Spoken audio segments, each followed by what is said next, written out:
Welcome everybody to Eye of the Serpent Tarot for another pick a card. So today we're just looking into what is a secret that can now be revealed to you. And that could be a secret that is very material, it could be very relationship based, it could be very spiritual, it could be very creative, it could be a bit of all of those things rolled in together.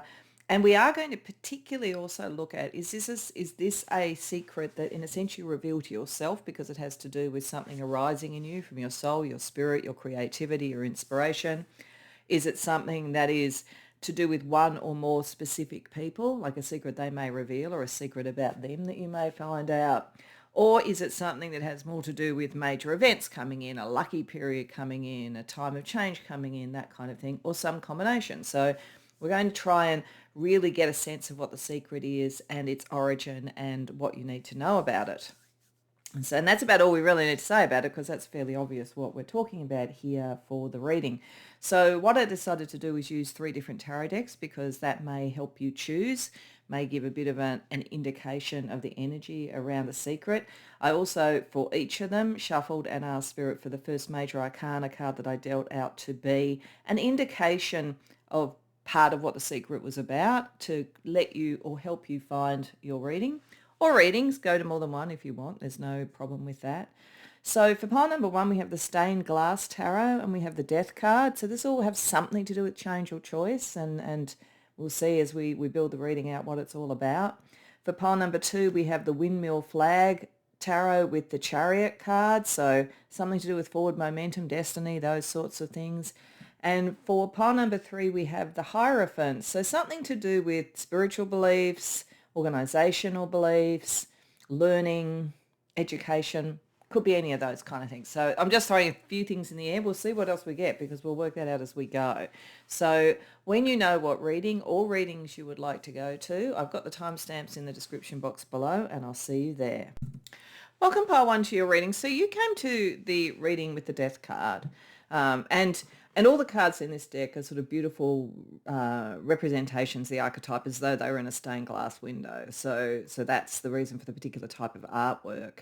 This feels like it's very kind of traditional sort of death card feeling about it. It's not the traditional sort of Rider-Waite-Smith way of portraying it, but I feel as though there's a kind of a sense of something known.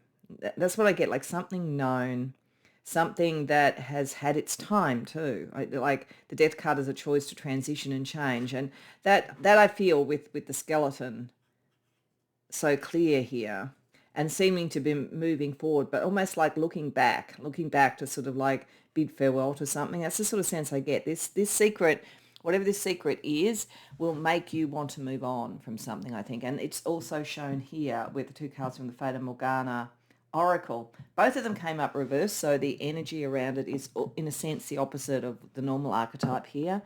And so that's interesting because the first one we've got the burden. So this has got something to do, learning this secret or understanding this within yourself, a choice within yourself or something that you might learn about others, relieves a burden. I'm just going to bring this up so you can see it a bit more clearly because there is a little bit of glare on the desk. So I think something has been almost like hanging over you for quite some time. And that is about to be relieved. So the choice or the change, letting something go, is letting go of a burden in some way. And what's interesting about that is that we also have the Companions card, but it's also reversed. So I feel that this is saying there is something about this that will make you leave, one or more people now. Like it could be a relationship, a love relationship, it could be friendships, it could be a workplace, it could be some social group, could be online or it could be in your day-to-day, but there's a separation, I think, from people and a decision to do it because it may have been that the energy in this group or these people was what worked for you before, but there was something that you also gave to it, and I feel like at this point now what you could have got from it has done its time, so you need to relieve the burden as well. So what we're going to do is, before we get to tarot, I've got the Lenormand deck that is a companion deck to the Fata Morgana Oracle. And I wanted to shuffle and draw as opposed to putting it under for this because it may be that some of the cards need to be in more than one of the readings. I'm just going to draw 3 Lenormand cards to get a little bit more idea about the energy around this transitional change that is letting go of something. And it may be just a secret that is now time and you can do it, or it may be something that's going to come up that makes you realize you need to do it. So we'll see as we go along. But the Lenormand energy, firstly, coffin. Yeah, something's been stuck. Something needs to go through the transition, needs to change. The second, because that's what the coffin's about. It's not about death. Just like death isn't about death. Like, it's interesting. You've got, in the Lenormand, you've got the card that people kind of look at and they go, oh, like, is this about death? And it's not. It's about stagnant, stuck situations. And death, the death card is about choice and transition. It's not actually about literal death. The second Lenormand card is Clover. This is a lucky thing. What this is will be a good thing for you. It may feel it's a lucky break. It's a lucky relieving of a burden. It may bring something fortunate in for you. And the third Lenormand card, Mountain. It's big. And it kind of, like, part of the reason for this pile one, whatever it is that you need to unburden yourself of and detach from, it's got stuck and it's too heavy. It's too heavy for what you're trying to do. You're actually meant to climb that mountain. And like, if you're going to climb a mountain, you've got to be in a situation where you can unburden yourself as you go along. Otherwise, you won't get to the top. There is luck around this for you, but this is a necessary thing. And it may well be that if you're trying to move towards your fortune and towards what could be good, there are people who, even if they were the right people before, maybe they're holding you back. Or it could be that there are people who along the way, and this could be part of the secret, want to imply that they're part of the reason that you can climb the mountain. But in actual fact, they're too much of a burden. What they're doing is actually going to weigh you down. So what we're going to do is we're going to explore it a little bit more, because it's really about making a choice to do something, I think, either a little bit more on your own, or at least divesting yourself of connections and burdens that are now getting in the way of you achieving what you want to do, and are kind of getting you stuck and not able to move. So what we're going to do first is we're going to use the tarot, and I'm going to put down 6 cards, and I'm going to read them for a little bit more about what this secret is, but I'm also going to read them on 2 levels. The second level beyond what the secret is to give me a sense about how much is within you, a secret that's rising within you, and an understanding, how much involves one or more specific people, and how much is an external event, because this might give us a bit of an idea over here to how much are individuals involved and how much might it be a big shift from something that's more external to unburden yourself. So let's see what we get. We have the Justice card, the 3 of Wands,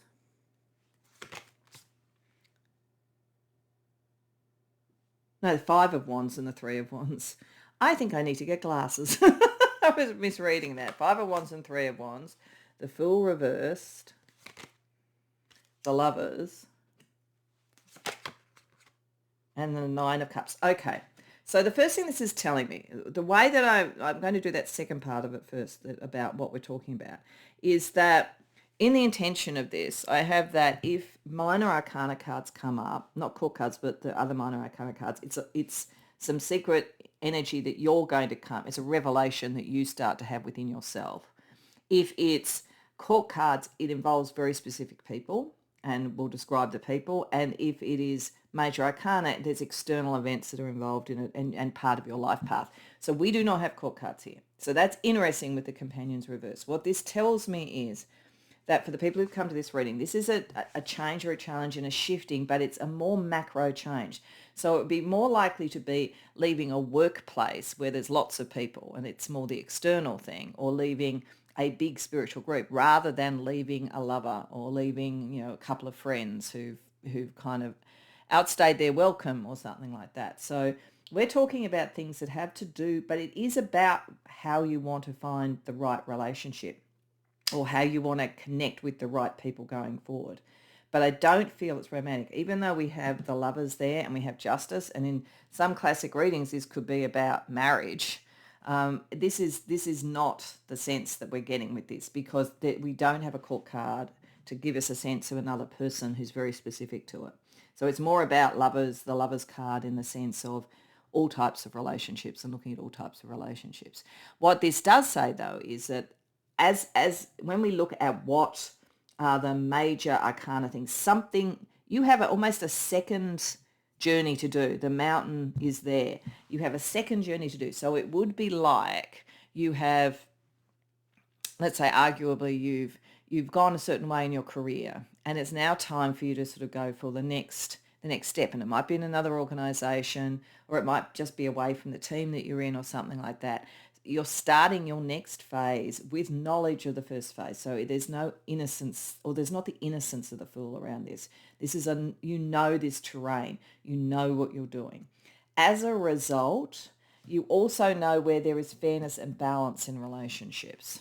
So it feels like, it could be something in a workplace where it's like, okay, I'm going to take on this new role, and I'm going to now delegate some work, and it's going to be a bit more fair because I've carried more than my fair share to date, and that kind of thing. So that energy could be going on. There could be all kinds of alliances going on at the moment, maybe even, in a sort of situation that has to do with, justice related issues, political issues, social issues, things like that. And this terrain, but you're going to make the right connections because you need to not have an unbalancing, because that's what happened before. And within what you're starting to realize is that you sort of stopped some of your own direction by trying to deal with petty conflict all the time. And what you're being called to do is go towards what is your actual dream. So this is the Four of Cups. Did I say Nine of Cups? I can't remember what I said. It's the Four of Cups. I'm just thinking that the way that the writing is of the numbers, it's sort of like a little bit hard to read. So there's been a sort of sense of dealing with discontent, dealing with conflict, minor, but nevertheless there, that has gotten in the way of you going your direction. Now you're meant to go in your direction. So it's like it's leaving the petty relationship issues behind, the other people's competing interests and all that kind of thing, to go towards a cause and the better connections that you've learnt you need. So I do feel like for most of you, this is probably in career or something social or political or community-based or something like that, rather than spiritual and rather than relational in terms of like love and friendship and so forth. But it is a bit of a prototype. And for some of you, it may just be that you've carried more than your fair share of the burden in your family, or you've carried more than your fair share of the burden within your friendship circle. And you kind of got wise to that. Now you're working out how to actually move forward with your own and unburdening yourself of what's going on here, in terms of like the conflict. Now, I would say that means that largely this secret is something you reveal to yourself. But I feel like there's an opportunity. It's either happened or it's about to happen. As I say, in whatever way it is, it could be new friendships or a new group that you could join. It could be a new job, all those sort of things. You know the terrain and you know how to establish better relationships. So the two things come together, a kind of a meeting on the crossroads of your life path and where you're next meant to be, and your realization of maybe how you've taken on more than you should have. So let's see, what do you already know or feel about this secret?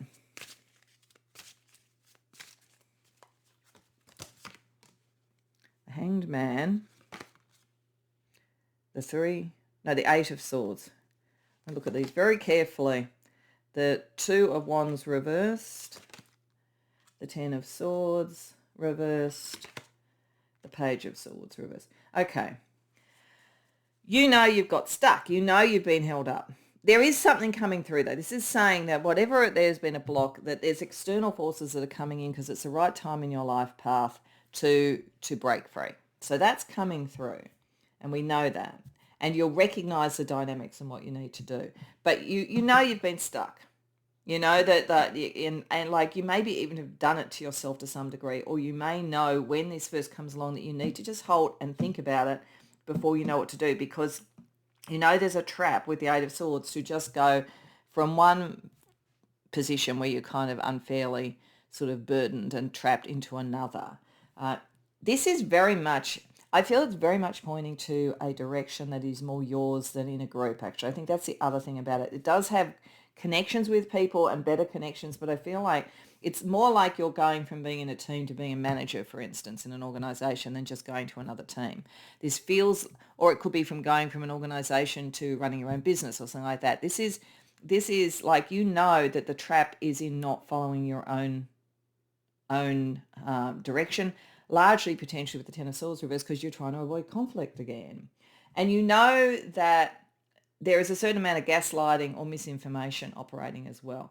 And because of that, and maybe for some of you, this happened before, and you kind of, like the classic for this sort of reading would be that you went into a job, you were told you're going to have all these resources, all this support, didn't happen, you ended up working extraordinary hours, everybody else around you was slacking off, you get this other offer, it looks good, but you're just going to pause long enough to check the fine print because, last time you were told something was going to be one way and then it turned out to be something else. So there's something like there's some sort of change which is going to, has the potential of unburdening you, but it definitely does pay to double check everything before you sort of move forward. But it's more about you following your path than it is about going along with everybody else and keeping the peace. That's the kind of different energy that we're talking about. So is there anything left that could blindside you? If this secret has come up, is there anything else that could blindside you that you need to bear in mind? The Wheel of Fortune, just the timing itself. The timing might surprise you. Sorry about the glare. These are kind of glossy cards, so the glare's a little bit more obvious. The Five of Pentacles reversed, the Three of Swords, the Ten of Cups. Okay, there's a couple of things that could blindside you in all of this. One is, as I say, the timing. This might come at a very unexpected time. You might be thinking, I don't even know what that would be. I do feel burdened, I do feel stuck, but there doesn't seem to be anything. So be ready. What this is saying is be ready, because an opportunity with that clover, with the Lenormand, something is coming through for you. And it is saying that you will connect with, you're not going to be completely on your own with the Five of Pentacles reversed. You will have, and that with the Lovers there, you will have relationship energy. It's just that you're more the leader rather than being just in a team or with a group or in a social environment or whatever it is. But it will require some form of separation from some people. Like that's inevitably going to happen. So you probably need to think about what that means and what you want to do. But it is going to be a lot better. Like this, the clover, the promise of the clover is going to happen. That it's almost like clinging on to something where you've been carrying too much of the load, rather than stepping out and trying something else. The secret here is that when you do make that separation, anybody who is really connected to you in a good way is going to stay connected to you. Everyone else you didn't really need, to be honest. And you are going to find a greater happiness.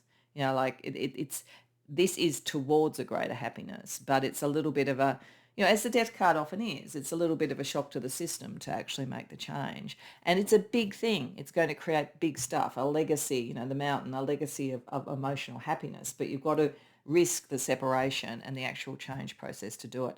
But when this opportunity comes along, so I don't think for most of you it has yet, when it does, the timing is going to be like unpredictable. Or if it has come along, then there may be some timing elements to this. And yet there might be some surprises about who remains in your social circle, friendship circle, work circle, and who doesn't. But in the end, it will be okay. So that's good. So let's get a couple of everyday energies around this for some more of the feeling about what this secret is like for you. The ick. Yeah, it's kind of at first it doesn't feel great. Or it makes you think, oh my God, why did I put up with all of that? It's like sometimes that revelation, like sometimes we can get so caught up in saying, say we're in a friendship circle and we're always on call for everybody else's problems, and then we have a problem and no one's there, and we kind of have that like, oh, that's what's really going on. It's a little bit icky to first deal with this and first see it, but this is meant to go in the right direction. So don't be surprised if it kind of is a little bit stressful or a little bit discombobulating at first. And yeah, the Death card again, the change is necessary. And it may be the kind of like when we're finally going, you know what, this can sort of happen. I've sort of had this happen a few times in my life. I'm sure everybody has, where you've had a friendship that was imbalanced in some way and you've kind of like made excuses for it. And this won't be about an individual friendship because we're talking about something bigger for you. But just as an example, you've put up with a lot. You've held your tongue. You've put a lot into something. It hasn't been reciprocated. And there's a point at which it just can't go on. And it does make you feel a bit like that. And it does feel a bit like a death to make the change. But once it occurs, everything's a lot better.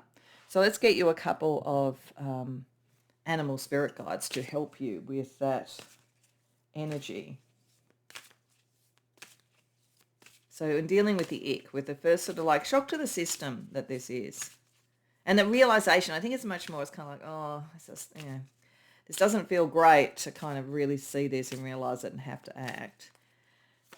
We have butterfly, transition into the soul. Like know that this is, like if you think about it, when the caterpillar goes into the cocoon to become the butterfly, every single part of it, sort of like in a sense, is changed, is transformed. It's sort of like kind of almost like liquefies and then becomes something else. That's probably not a great feeling for the butterfly, but look at the beauty of what comes out of it. Knowing that, like, it's a bit like, to be honest, when we do feel a bit sick, when you feel a bit sick and then when you finally do, get rid of that from your body, so to speak, you feel a lot better. That's kind of the feeling around this, I think. And so butterfly will help you rise into the transition. And around the change, just really taking it on, we have hippopotamus, the master of emotions. So hippopotamus will be there to help you manage your emotions in this and get you to a much better outcome. As I say, the Ten of Cups there, what is sort of like will blindside you ultimately is how much better it is once you've done this. But you've just got to go through the steps to do it. So that's very, very positive. Let's get you a couple of signs that you will see. Firstly, a sign that this change is coming on, and then a sign that you've kind of transitioned and you're heading into the Ten of Cups world. So these are kind of dream imagery. So it could describe a bit more about how you feel. It could be things that you see in dreams or astral travel or things like that. Or it could be synchronicities that you see, when you're out and about, seeing somebody with a T-shirt with a picture of something on it that reminds you of it. So just pay attention to that. They're just meant to be a couple of signposts for you. So in the lead up to this, because I do feel for most of you, you've yet to see what this actually is or what the opportunity is, because there's an opportunity to make the change. It's not just that you realize, oh God, like I'm carrying too much. It's like there will be an opportunity to make the change. Okay, dance. Oh, that's wonderful. So exercise, movement, victory, confidence. You will know, even if you sort of feel a bit icky about the transition, that this is actually for something for the better. It will be a victory. As I say, it's an offer, an opportunity, a contract potentially, if it is around work or something like that. And you'll feel that sense of dancing. You may want to dance. You may see dances. You may dream of dancing. And then when you're kind of heading towards the Ten of Cups, going up that mountain towards the clover with the Lenormand, the sign of that, shadow work, rejected or repressed aspects of self, spiritual guidance. I actually think there's a very rapid move, actually, because I think what's happening is there's the excitement of the change, and then I think this is kind of the ick. As you're starting to work this through, there is some sense of like you really start to realize how unfair it was before, and you've got to go through that process to get to the cleared out energy. But you will have spiritual guidance. I mean, hippopotamus will be there with you. Butterfly will be there with you. Your spirit team will be there with you. But it's like, it just makes me think it's quite quick. It's like it is a big journey. I think the big journey ultimately is towards, sustainable emotional happiness and a much more balanced sort of set of relationships. But it's like very quickly you can see that it's getting better. And in a weird way, that's when you realize what it was actually like before. So they're kind of very closely connected. Okay, so let's have a look at some astrology energies around this. So what I wanted to do is just get a pair of planets for 3 different aspects. Firstly, you in this, going through it. Secondly, other people around you, the sort of energy you might get from others. And thirdly, what the environment is like, the energy of the environment. So for you, Saturn and Neptune. Yeah, this is a coming to the realization thing. Saturn is all about what is real, what is lasting, what is a legacy that you can have, what is responsible, what is mature. Neptune is dreams, ideals, but it's also what is illusory, what is amorphous. This is a real coming to an understanding of the truth of something.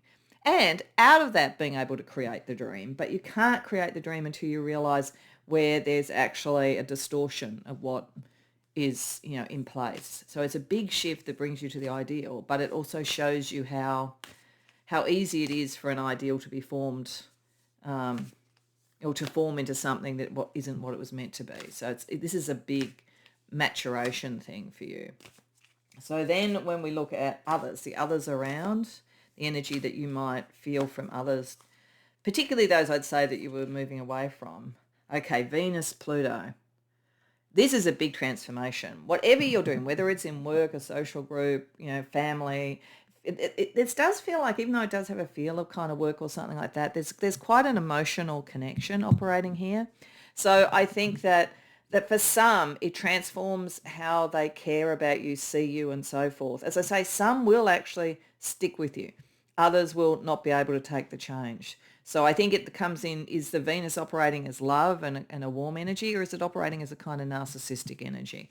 So it will vary, but your transformation transforms others.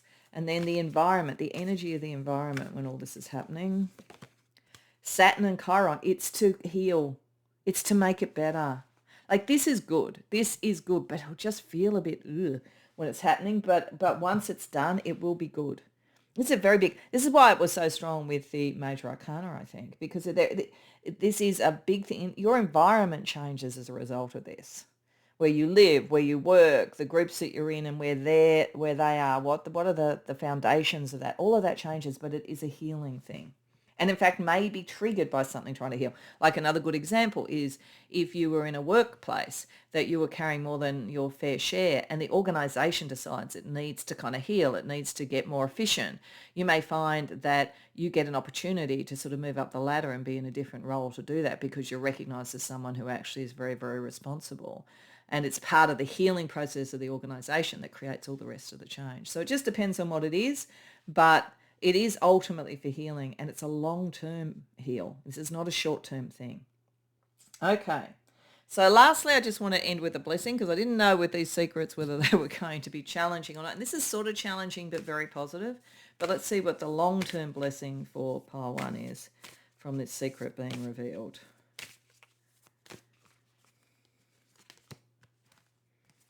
A blessing for support. A blessing for support. So I think this is, you're going to get better support. It's going to be more balanced. I think you've been the support for everybody else, and I think you're getting a blessing for having done that. But look at even the way blue, there's something about blue, communication, that the devil, that's not devil, the death card is in blue. This knight is carrying a blue and yellow flag and seems to be dressed in blue. I think, and this is a yellow staff, like, there's a real corollary here. This is meant to be a blessing. This is meant to bring more support to you, but it's also a recognition of how much support you've given to others.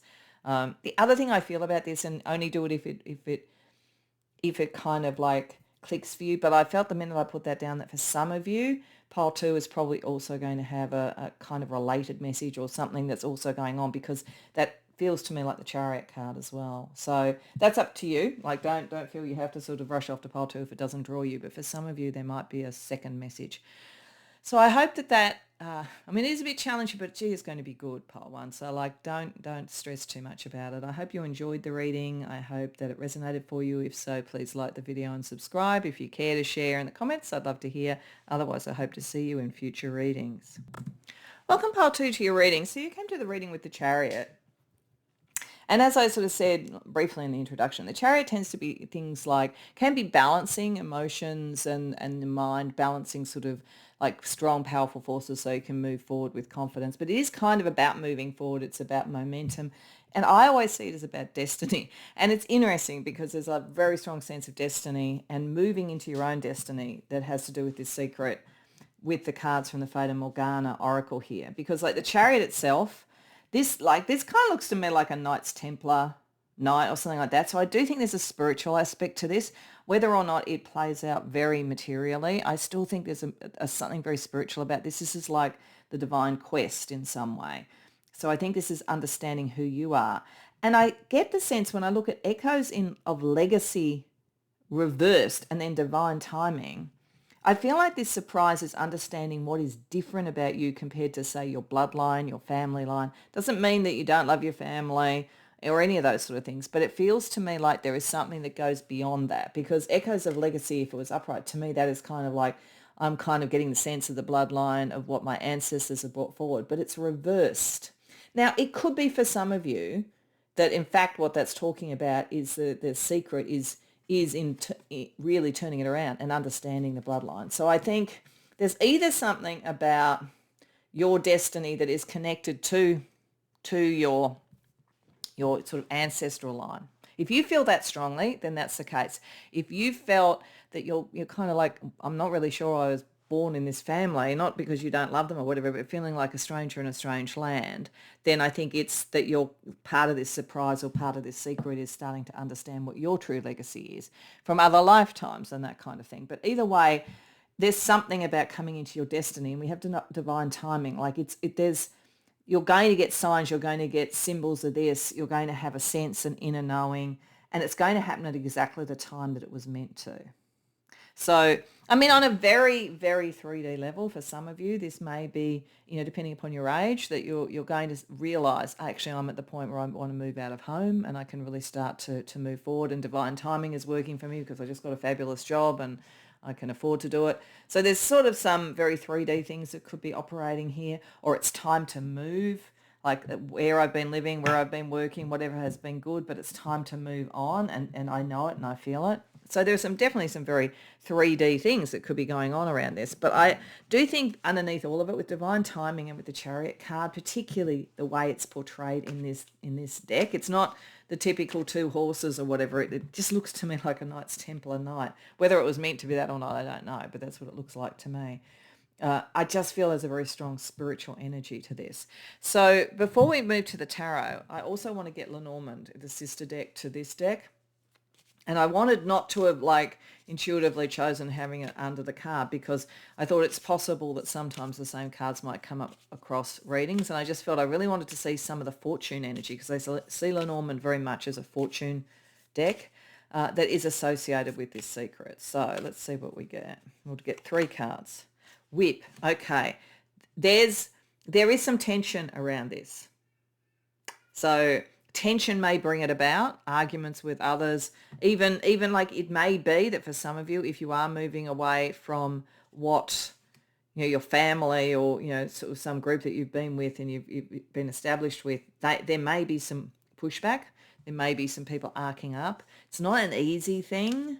But again, it may be with divine timing that you'll find that will be of relatively short duration, but there is some tension. There may be some criticism. Other people may not understand it. Clover, that's really interesting. That came up in that point for pile 1. And for some people in pile 1, because one of the cards that came up, I said you might feel drawn to pile 2. So if you've come from pile 1, hello. Otherwise, you don't have to go back to pile 1. It's not necessarily in reverse, but I think some people from pile 1 this could be part of this as well for them. But it's going to be fortunate. Like whatever this is fortunate.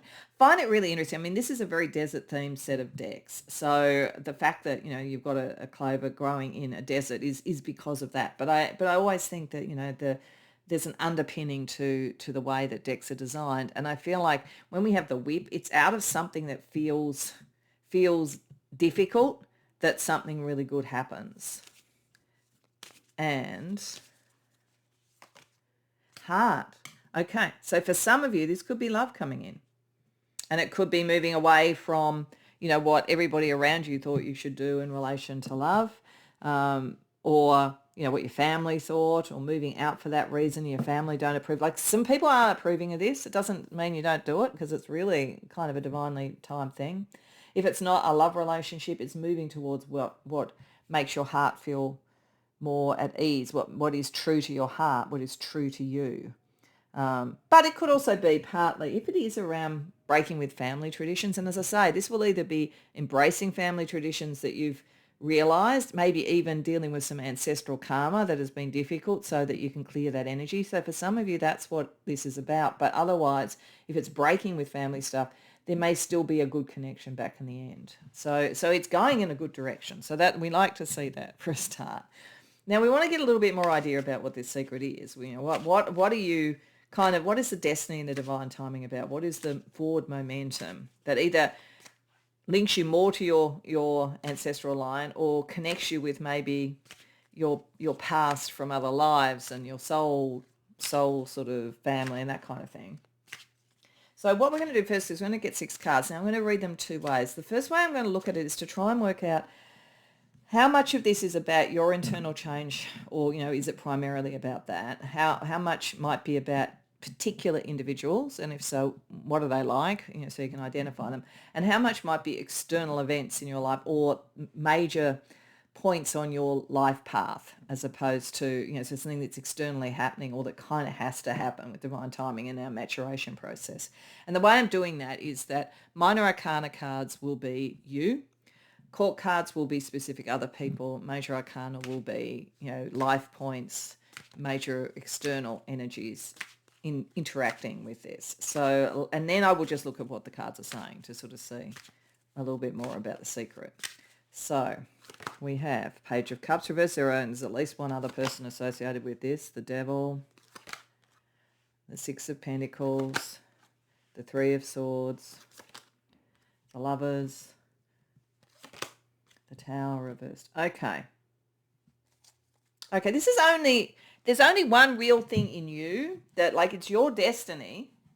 And, we've got quite a lot of major arcana, 1, 2, 3 out of 6. So it's a destined divine timing thing. That makes sense. But there's 2 minor arcana cards here. So about a third of it is you. So but there's actually a lot about what's going on in the external world. And there's one particular person. What this does look like, I have to say, on a mundane sort of level, or on a kind of like on its most basic, if you looked at this, is a change in how you relate to somebody romantically. This does look like that, I have to say. So with the echoes of legacy, it may be that you've been in a relationship for a long time, and you've got to move on from it.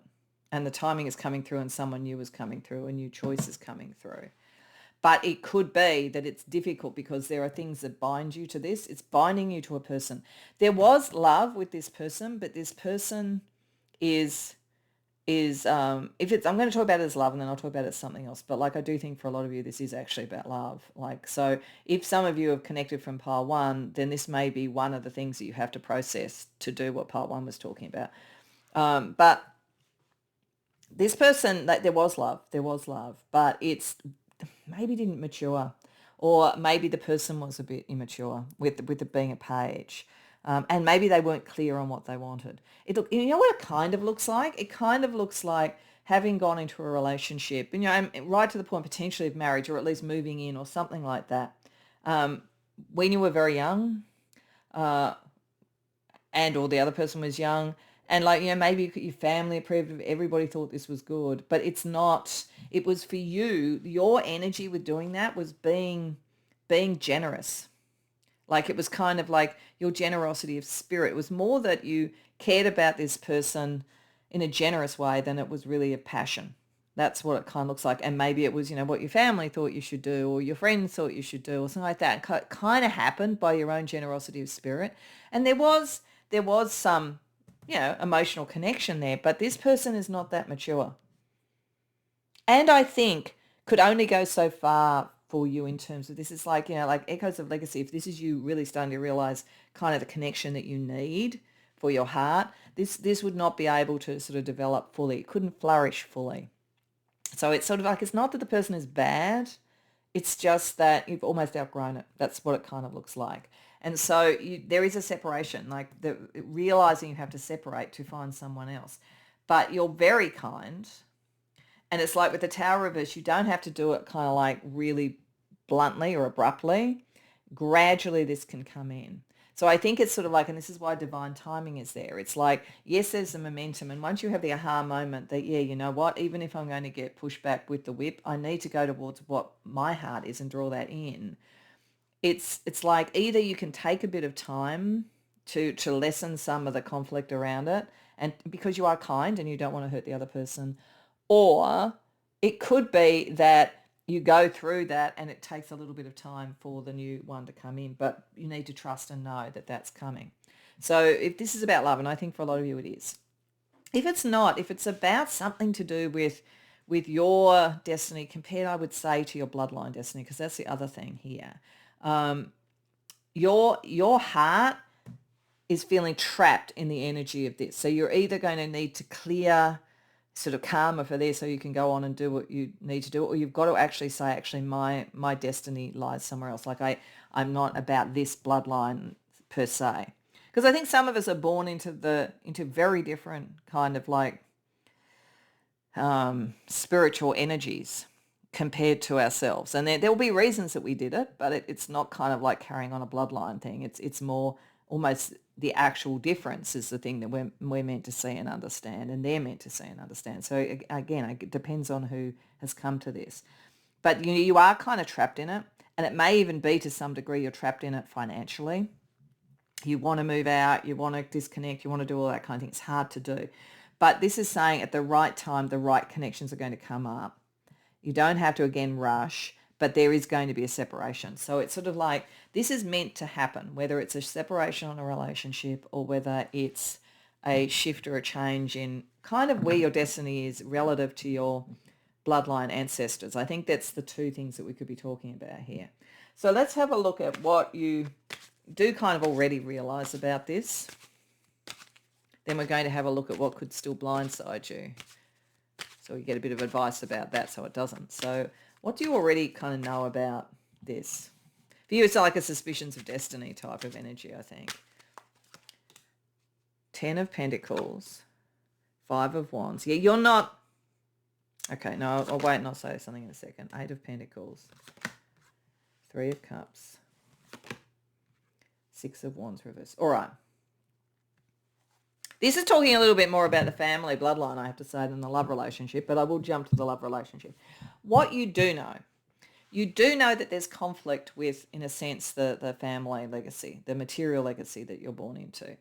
It doesn't mean that you don't love your family, but you're different. You're different.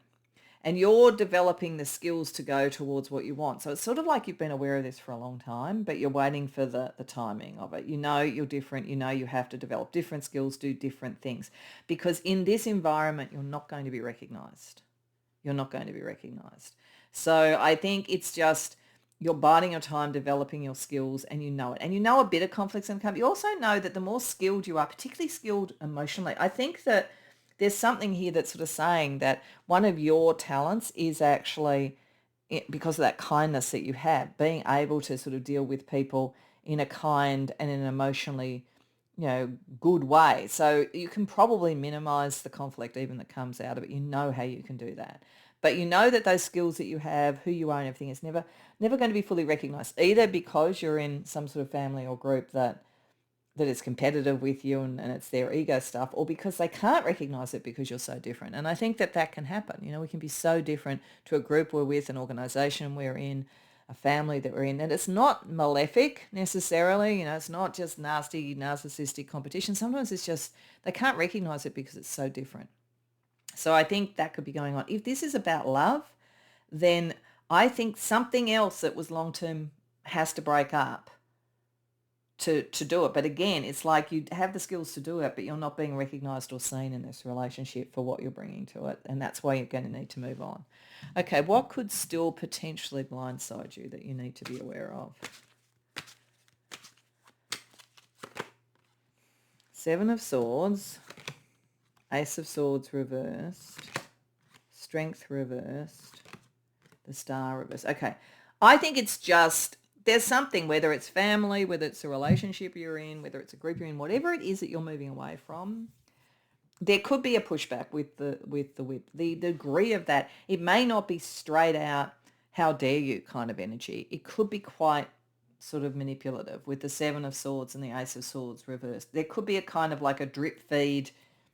And this is why you maybe have to sort of gradually sort of move towards what you want. A drip feed sort of energy to try and tell you that you're wrong about your difference, or you're wrong about your idea, that it's not strong and that it's just your narcissism. Like if there is anything, I don't feel like it's malefic to the point that you've got narcissism that you're dealing with in this group. But if there is anything like that at all, they're going to project it on you. I think that's the thing. You need to understand that if it's breaking up with someone, or if it's moving away from a group or a family or whatever to find your own destiny, the reaction is going to be a bit mentally manipulative, and they're going to try and project a lot of their stuff on you and project on you a sense like you're dreaming. This can't be. You're kind of like, you think you're so special. You are very generous and you do a lot for other people, and it's not recognized.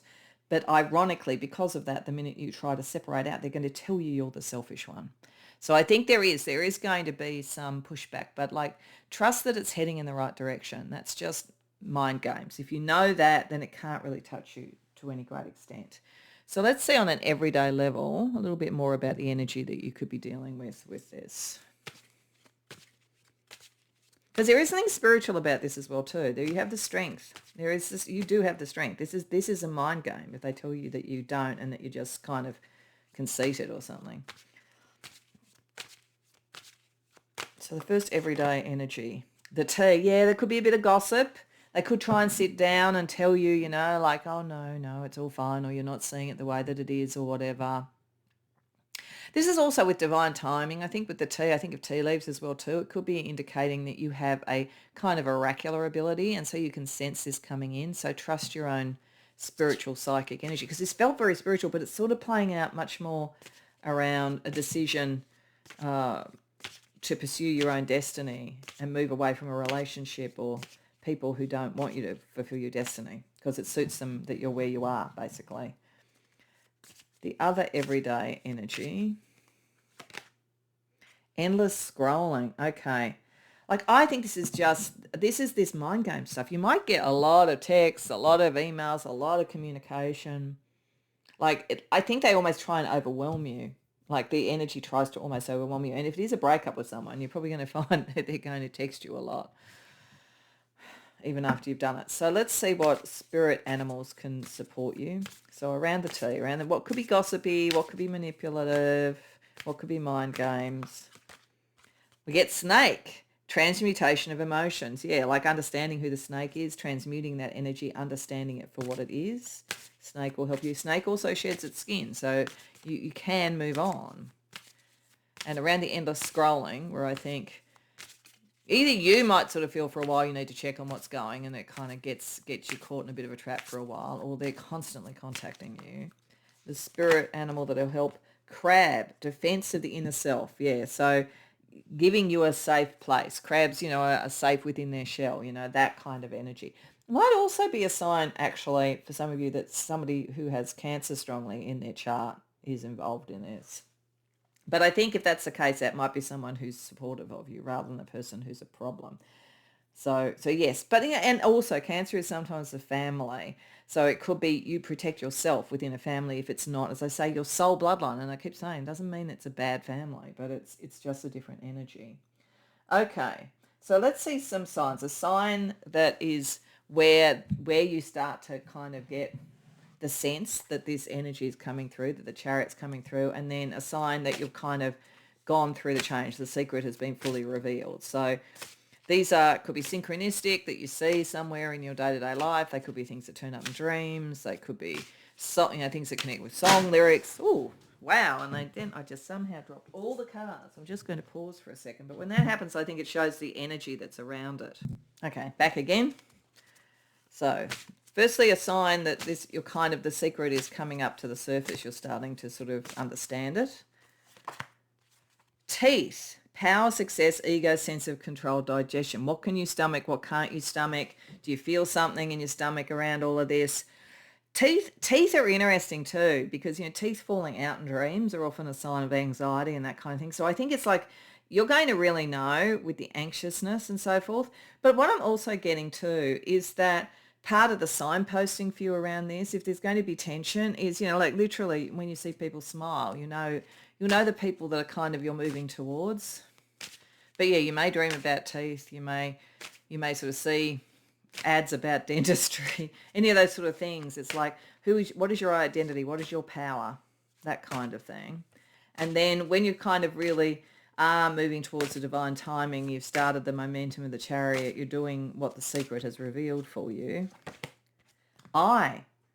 Vision, observation, perception, judgment, soul awareness. Like you're fully awake. You're fully awake to it. It's interesting that like faces are so strong in the imagery here. I think that makes sense, because I think that a lot of this has got to do with identity, like your identity and the identity of others, the connections with others. You know, like teeth can be a smile, or you could be baring your teeth. Eyes can be open or shut. There's sort of something here about your identity compared to others. And it moves from almost how you would articulate it to what you see as a result of that. Okay. So we're going to also look at astrology. We're going to get a pairing of planets for 3 different perspectives. One is yours, the energy you're sort of dealing with. The second is others. So the other person, if it's a person you're leaving, or the other people, if it's people that you're leaving. But as I say, even with the family, there's one in particular who's quite immature about it, or there could be a child associated with it for some of you. So others, and then we'll look at the energy of the environment. So firstly, your energy, a planetary pairing that gives a sense of your energy in this is Venus and Neptune. See, it does come from love. It does come from the heart. It is about love and the heart, whether it's connection romantically or whether it's a connection in terms of family and legacy and all that kind of thing. But I think it is about understanding that your heart, that the Venus is the one above here, heart over the kind of illusion, like kind of getting clarity in what is the right connection of your heart. Others responding. Mercury and Mars. Yeah, they're going to try and talk you out of it. Eventually too, you'll find those that help you move forward. So it's a bit of both. But initially, people are going to try and talk you out of it. And it's mind games. That whip energy is not anything sort of physical. It's much more mental. The environment that you're in, the energy around that. Saturn and Neptune, it's the getting real. And what do you want long term? What foundations are solid enough to move forward, what foundations aren't. And there's something quite karmic about this, but that makes sense with divine timing and with the Chariot. Like there is something karmic in this energy with Saturn there and then Neptune connecting to your liminal space. But it's all about clarity. That's why they try and, if they're going to try and change your mind, it's going to be kind of like trying to talk you out of it. But you know better now because you've seen this. Okay, so just to finish off, we just want to get a blessing because you never know with secrets, whether they're going to be difficult or not. And there is something a little bit difficult about this, but it's ultimately good. It's liberating. So let's see what blessing this brings you. Pile 2.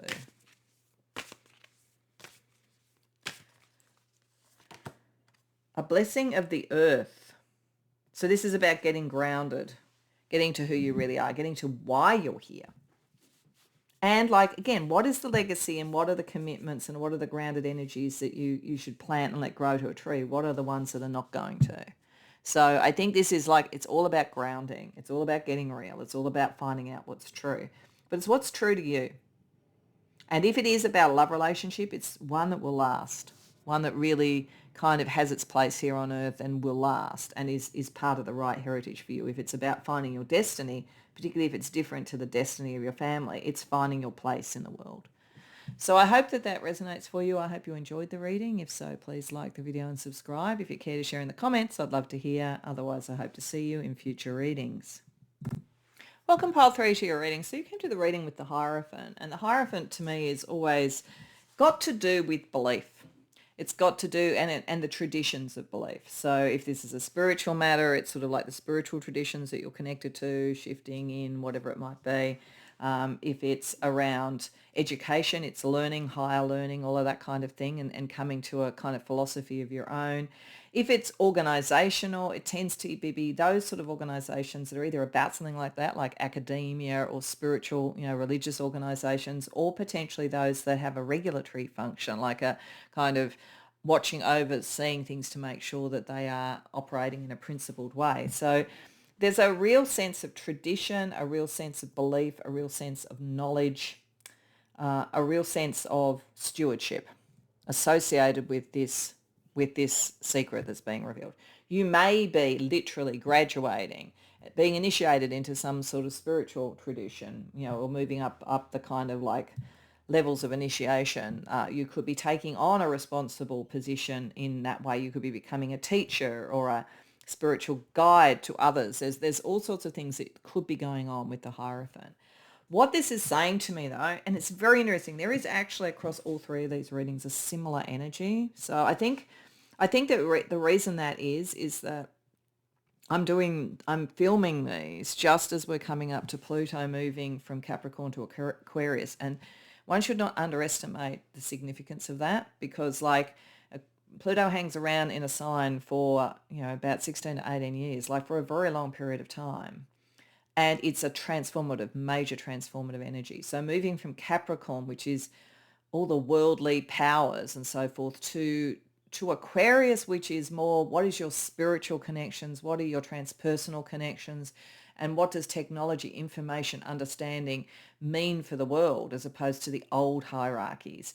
I think that the fact that we're seeing a lot in all these readings, and this is similar again, about who are the right connections for you, who should you be moving forward with, who should you believe, that seems to be a similar thing across all of this. And I think it has to do with the energy of the time that I'm filming these.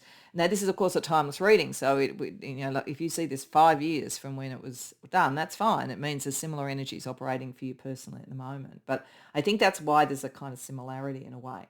Because with the Hierophant, as I say, the focus of this secret is about either established doctrine and whether it's real or not, your education or understanding or learning and what you do with it, or the way that things are done, like the kind of the rules, the written or unwritten rules. And we have masquerade reversed here. This is like something that has not been true is going to be revealed. Like this, I do feel that there's probably a bigger picture thing here than just you, though we are going to look into how much, for your experience of it, it's about you, how much it's about other people, and how much it's about the environment. But I think just as an overarching thing, this is almost the environment and this is maybe you, because the environment, there is something here with the Hierophant and masquerade. There is something, I think that for some people this reading is about secrets being revealed about some form of institution or some form of belief. So it could be a political belief, finding out that there's corruption in a political party. It could be all the sort of revelations that are going on at the moment about people in the entertainment industry and power and so forth. It could be, scandals within a religion or something like that. That there's something in that space, but it is being brought up to the surface so that what is good and right and righteous in a way can move forward. But what is real? So I think there's a revelation. This is a bigger revelation than it may, the way it plays out for you may be very personal, as I say, we'll see as we go through this, but there's a bigger picture thing going on here. But it does have a connection for you in who are you connected to? And this seems to be a theme all the way through, because with Soulful Blondes reversed, it's the most classic way I would read this is you in an organization or probably some sort of spiritual group or something like that, and it's not what it appeared. And you realize that bonds that you thought were really of the soul are nothing of the sort. Waking up one day and realizing you joined a cult, for instance. I mean, not that that's usually the way one realizes. I mean, I'm not saying you've literally joined a cult. I'm just using it as an example. But there's something like that going on. And I think it's at a bigger level. I mean, we're using major arcana for all the choices, but I feel like this has much more to do with organizations, political groups, social groups, religious groups, spiritual groups, like that kind of thing. Or as I say, academia. Very interesting. So one of the things that I wanted to do is use Lenormand to get a bit of a fortune energy around this for you. So instead of putting it under this with these two cards, I actually am shuffling and drawing 3 Lenormand cards because I don't know if any of the same cards will come up across. And I felt they would, and in fact that did happen with pile 1 and 2. There was a common card. So I just go with my instinct about what to do here, but we just want to see a bit about the fortune energy in this secret being revealed, how that is on the fortune level for you. So firstly, we have Fox. Yeah, something is untrustworthy. Big time. This is about realizing something is not being done right, corruption, gaslighting, misleading. Then we have Coffin, and it's one of the ways you're going to realize is things get stuck. So, a good example of this could be, you come into an organization, and it says, you're going to have a career path and within a year you're going to have this bonus and within a year beyond that you're going to move up the ladder, and it's just not happening. And there's always excuses. It's something like that. Like part of how you're going to know that people are not trustworthy is that things get stagnant. They get rigid. Like the Hierophant can be rigid as well. And Starr. But there is something better. And the important thing is to focus on your North Star. So it's like this is a difficult, stuck environment, but you're heading towards knowing what direction you need to go in, having more clarity. So that's good. So let's have a look at what tarot can tell us. So what I'm going to do for the first part of this is that the first row I'm going to do 6 cards, and I'm going to look at them on 2 levels. The first level is to give an idea about whether or not this is primarily a secret that is coming up within you in a realization and it's very personal, whether or not other people are involved. So if it's you, if it's predominantly you, we'll have predominantly minor arcana cards. If there are particular individuals involved in this, they'll come up as court cards. And if it's more the environment and external bigger picture things, or things that are signposts on your path to your North Star, then we'll get major arcana. So let's see what we get. And then I'll have a look at just what it's saying in terms of the cards. But I just want to see that breakdown first, because this does feel like there's something pretty big behind all of it. But as I say, it may play out on a very personal level. So we'll see. 5 of Wands reversed, the Lovers, the 4 of Pentacles, the 3 of Cups reversed, the Queen of Pentacles reversed, the 8 of Cups. Okay, it does have quite a personal energy. It's definitely about, like, in terms of an external thing, it's about choices about who you relate with in whatever context this is, with the Lovers coming up. So that's the big thing. That's where we've got soulful bonds, something you're finding out about, I think, the structure in which, and the beliefs and the philosophies in which relationships are done has got something to do with this. So that's the case. But we do have 1, 2, 3, 4 minor arcana cards. So it does have a very personal thing. There's a very much a personal individual revelation coming with this. But there are other people involved, particularly a woman, I would say, which we'll get to, that is somehow involved in this, either really directly, or they might bring you some information, or it may be them departing or changing or moving, or some scandal that is making them fall. Actually, let's talk about them first. The Queen of Pentacles reversed.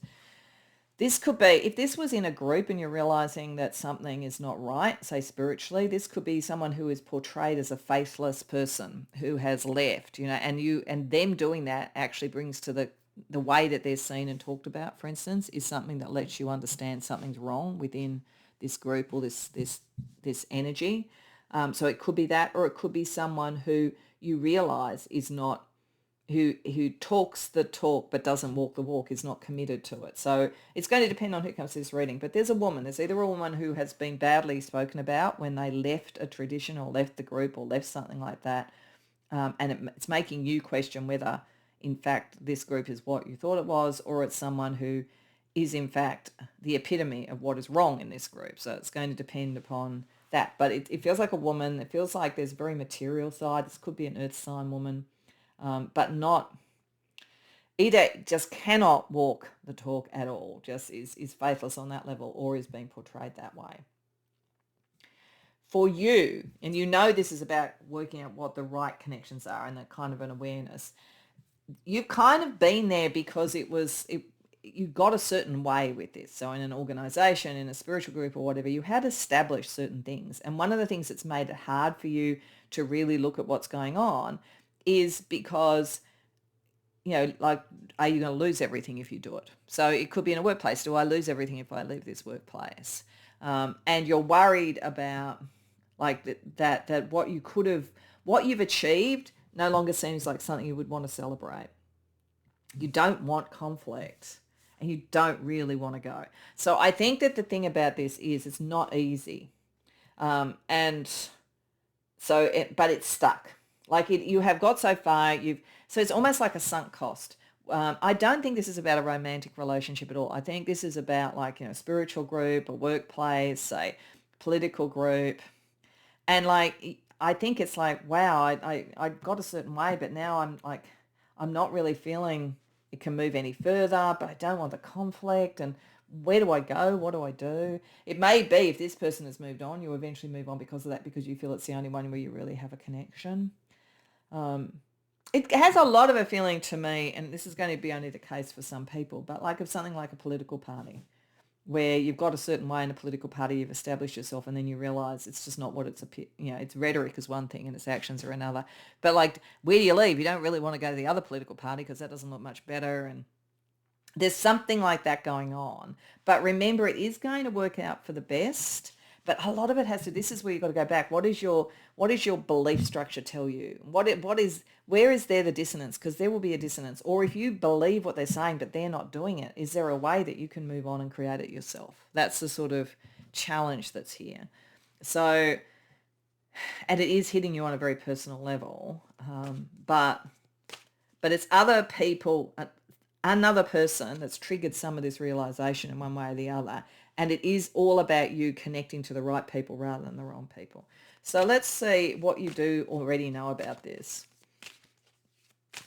Or what, when you've sort of listened to this, is self-evident to you. Go, oh yeah, actually, I recognise these things about it.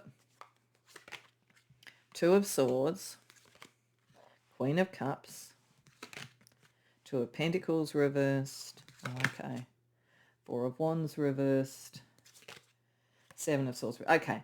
If you think about it, if you're in a group of some sort, an academic institution, a workplace, whatever it is, if you think about it, there's not enough information really for you to know whether or not this is emotionally the right place for you to be. Like any time you're trying to really work that out, it's very hard to get the information that you need. So you've been relying very much on your own internal knowing.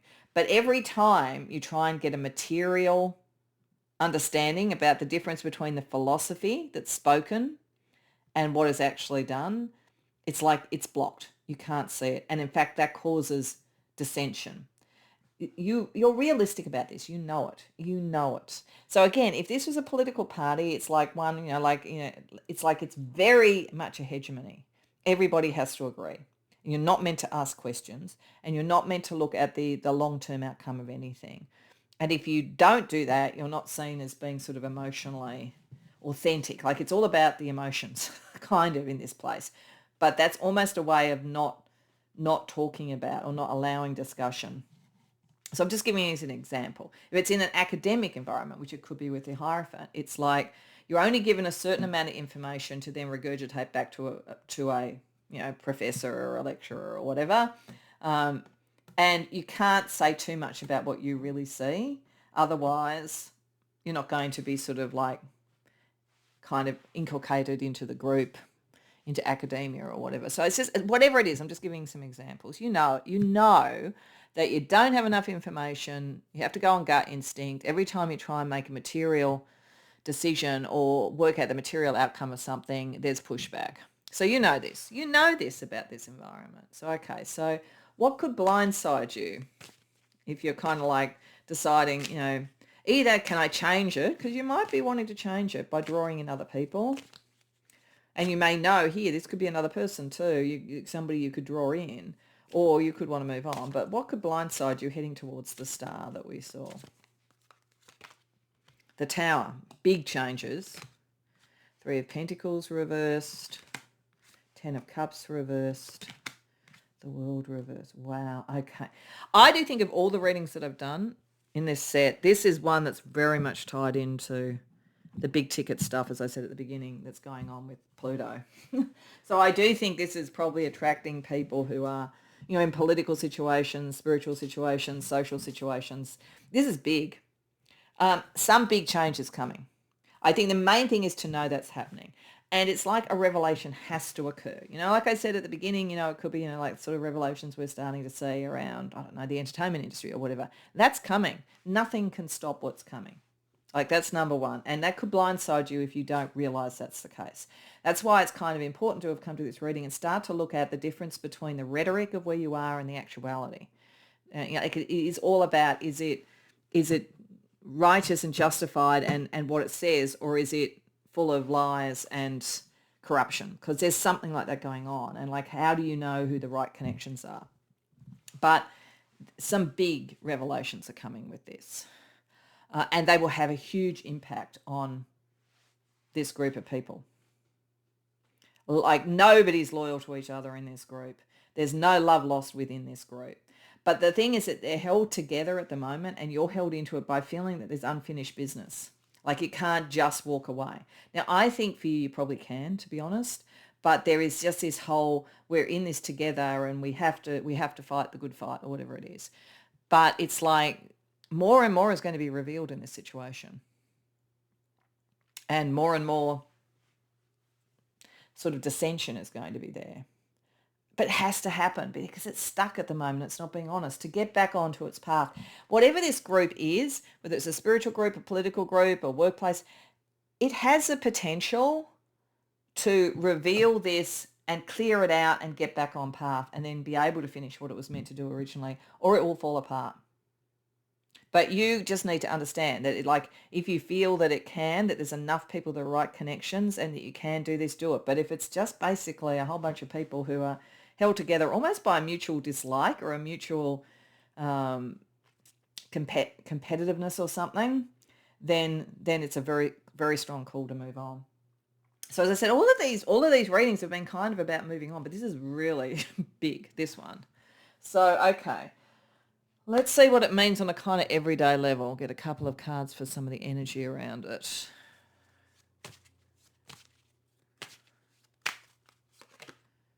Goblin mode.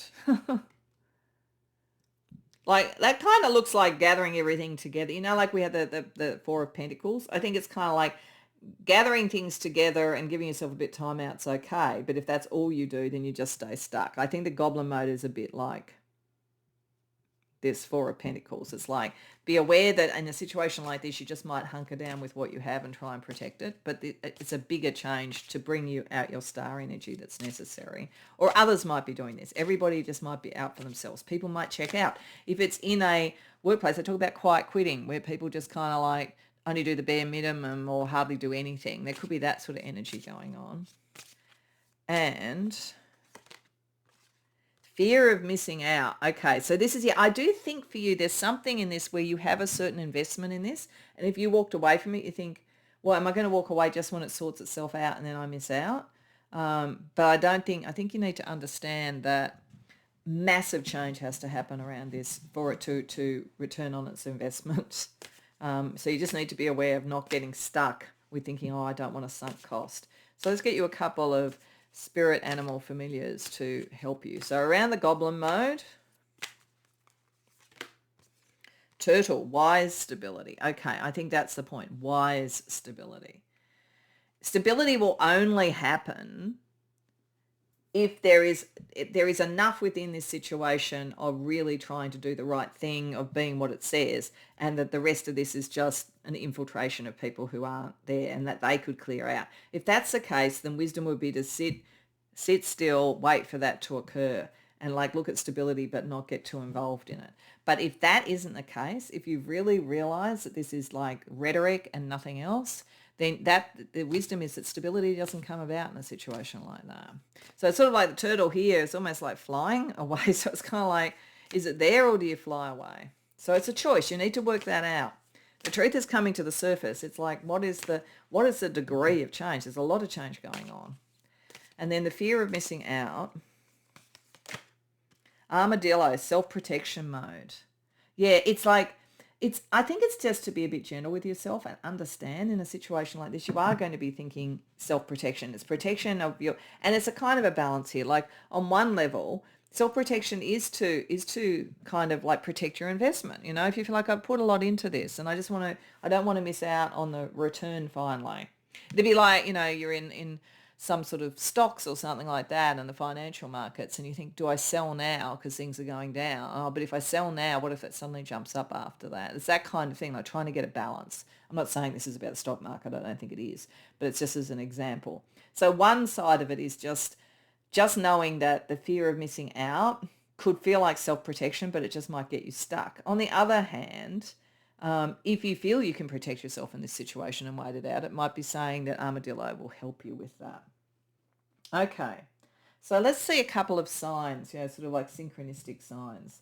So this could turn up in dreams, in synchronicities in real life, in spiritual practices like meditation or astral travel. So I want to have a look at one which is a sign that the revelation is coming. Not that I think you're going to need much of a sign because I think it's going to be pretty obvious. But because you're on the inside of this, you may start to see it before the world does.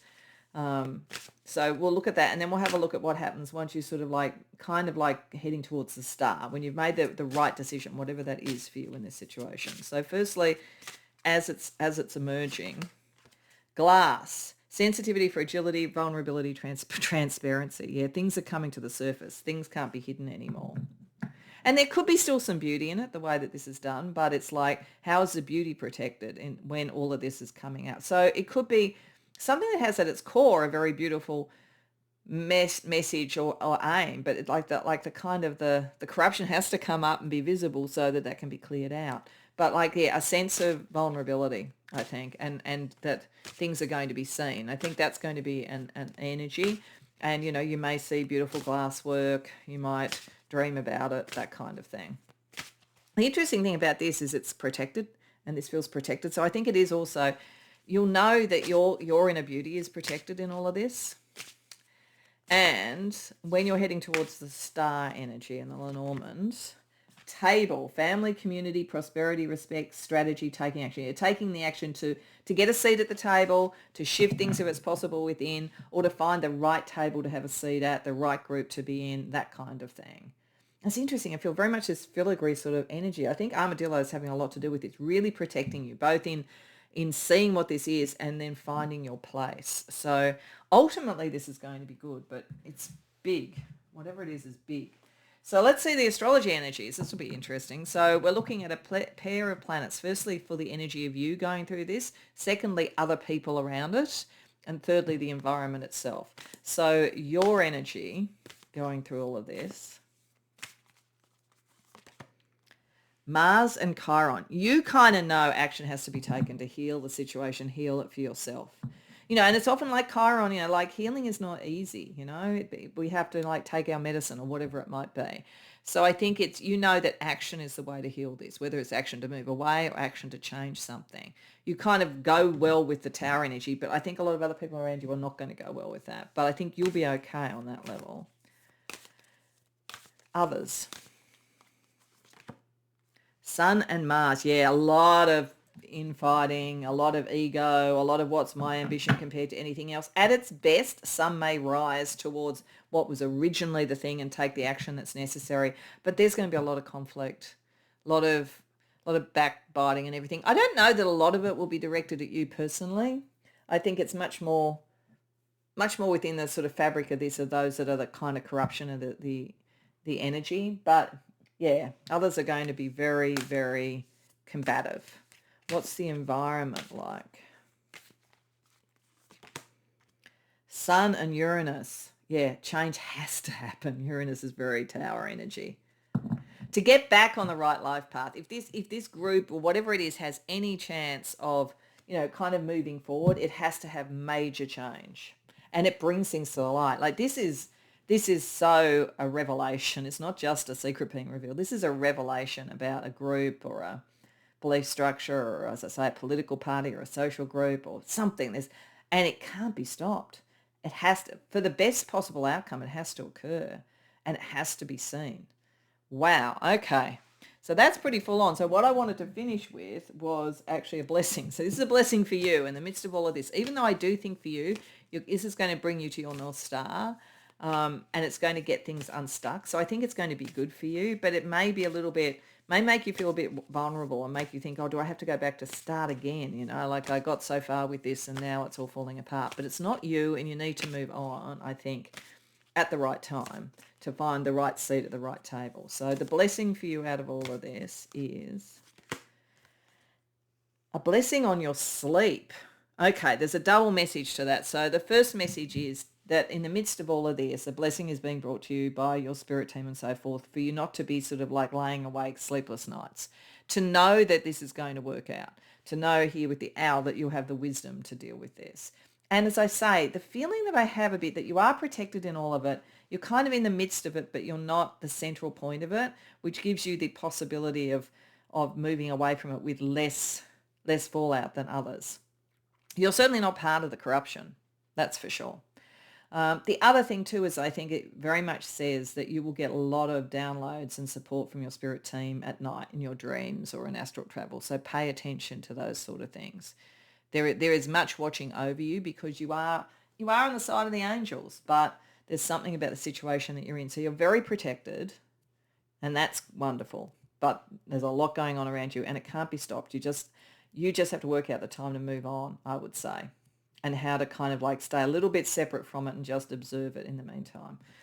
So wow, I hope that that resonates for you. I hope you enjoyed the reading. If you can, it's a pretty full-on reading, but you will be okay. But wow, it'd be very interesting to know what this is in people's lives. Anyway, if you did like it, please like and subscribe. If you care to share in the comments, I'd love to hear. Otherwise, I hope to see you in future readings.